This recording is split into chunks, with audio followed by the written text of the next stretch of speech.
I essentially took a year off after undergrad, and for a while I kind of regretted it. It wasn't exactly planned to be a year off, but looking back at the past year, I think it was actually extremely beneficial for me. One of those reasons is I think I'm 23 years old, obviously just graduated college a year ago, and I don't think enough people my age take enough time to really sit with themselves, reflect, and figure out exactly what they really want to do for, the next portion of their life and what the next steps are to take.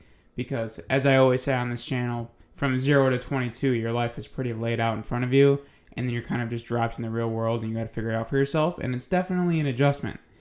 So, I essentially, like I said, took a year off after undergrad, and I learned a lot. I learned a lot about myself, and I kind of want to just go over my experience and go over the things that I think were really beneficial to me to maybe help someone out there who's in the same spot realize that they actually are learning things, or maybe even someone decides to take a year off themselves because this stuff sounds like a good thing for them.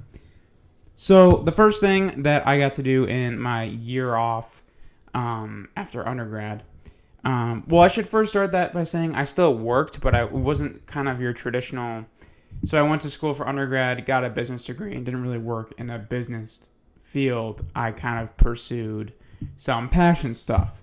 And that's kind of what I mean by taking a year off. But so those passions for me were fitness.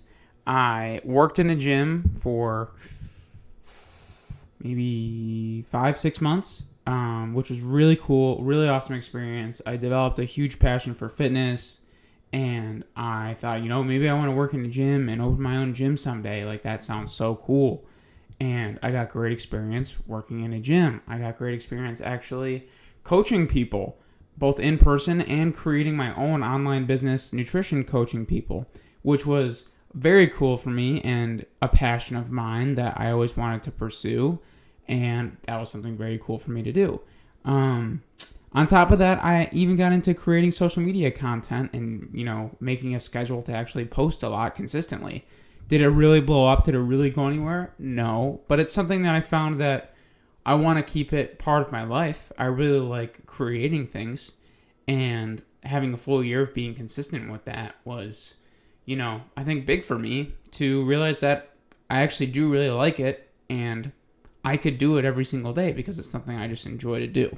So I think people pursuing their passions, for a year that isn't really the most stable income, and if that's the route you go down for the next 40 years, like, maybe you don't like what you end up with. But I think pursuing your passions is huge to figure out if they are your creativity passion, your lifestyle passion, your career passion. Sometimes passions kind of fit differently into your life, and that's what I'm learning. That just because I'm super passionate about fitness doesn't necessarily have to be my job. And everyone's different, and I want everyone to kind of keep that idea as a theme throughout this, that this isn't a cookie cutter thing, and this is just my experience. So I got to pursue some passions, which I think was really cool, really beneficial. The next thing that I got to do was travel a little bit.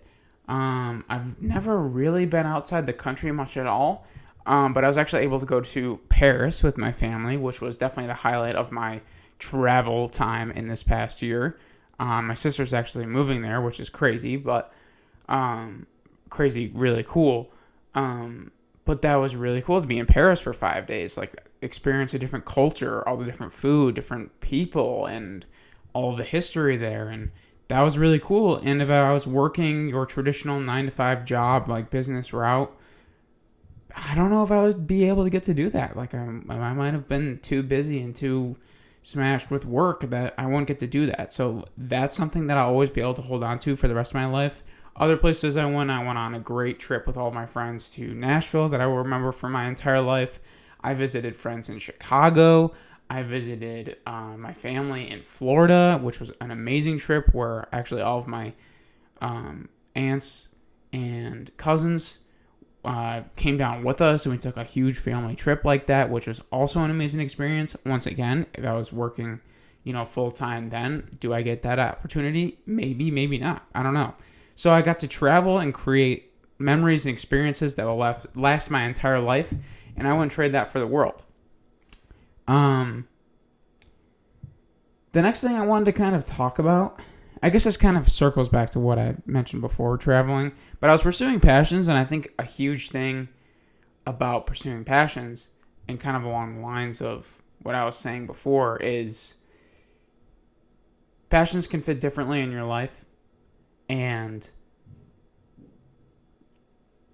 what I keep saying on this channel is sometimes it's almost as valuable to learn what you don't want to do for your career or whatever it may be, as that is almost as valuable as learning exactly what you do want to do. And I learned that fitness is just a huge part of my life, but it's not what I want to do for my career and be the main, money making part of my career. So, and I think that's huge. And I think that's huge for people to learn. And I don't think I would have been able to ever truly learn that until I took the chance and went and did it and worked in a gym and, looked at the potential of, building my own business and starting my own gym. And if I'm going to take that risk to just find out it's not what I actually want to do for the rest of my life, I'd much rather learn that at 23 than 33 or 43 when I have a lot more risk and responsibilities. So it was a tough time for me to really go through that and learn that it's not actually what I want to do, and kind of be disappointed with that and kind of be freaking out about what I'm going to do next, what my life's going to look like. I'm glad I went through that now in this year of building myself up rather than later on in life when it would have been a lot more tricky. Another thing is I got to just spend a lot more time with my family. I feel like my relationship has grown a lot with my parents, my cousins that are around here. When you go away for college for 4 years and you don't see them that much over 4 years, relationships change. Like, that's a long time. Where when you're used to seeing them so often and then you kind of like go and experience so many other things and then come back and maybe you're a little different because you've just grown as a person and things are a little different. And spending more time even on those trips that I mentioned, I think helped me strengthen my relationship with my family, which I think is big to, like, wherever I go next, to stay in touch and keep those relationships. And lastly, kind of the biggest thing for me was I'm well on my way to finding my exact balance where, fitness is such a big part of my life, where I personally have fitness in my life. I'm starting to become a lot more, instead of just focusing on the way I look, focusing more on performance and how I feel and how it helps me keep my energy up at work, or how it helps me, be more confident. And, over the last few years, I've been so focused on fitness as a way to look a certain way and be the most important thing in my life because it helped me so much. And I kind of had my priorities a little out of whack. I put fitness above, having good times with my friends and creating memories and experiences with that, and, enjoying a dinner with family or something like that. And I'm kind of finding my balance with it now. I think I've really healed my relationship with food a lot. I don't think it's perfect, but, I grew up really overweight, and then when I lost a bunch of weight, it kind of, I had a bad relationship with food in a kind of surplus, gluttonous kind of way. And then I had a bad relationship with food in terms of restricting myself. And that created these binge restrict cycles that I think I'm slowly getting out of. And I think a big piece of that is the fact that I got to focus so much on fitness for a year and put it at priority one. I now have first-hand experience as to why that isn't necessarily a good thing for me and for most people. So that is something that I learned, and I kind of learning how fitness fits in my life, how dieting fits in my life, healing my relationship with food, and, how that all fits into my lifestyle. So those are just kind of the big things that I learned in the year after undergrad, and I've kind of figured out the career path I think I want to try out next, and I'm actually going back to school, going to grad school in the fall after I finish my internship this summer. And I feel so much better about my career path and my life path, my lifestyle. And I attribute that a lot to, taking that year. And I feel very blessed that I had the resources and support network to be able to take that year and, still work but not make a lot of money and be able to be supported so I can find out all these things. But although on parts of it was scary and anxiety ridden, and I didn't really know what I was doing. Looking back on it, I think this was a really formative part of my life, and for the right people, I would recommend it, honestly, because if you don't know what you want to do, being free enough to try a lot of different things is really valuable. So I hope this video goes out to someone and someone sees it, that it can really help them. Like I said before, either make the decision to do it or just give them a little peace of mind that, other people are going through the same thing.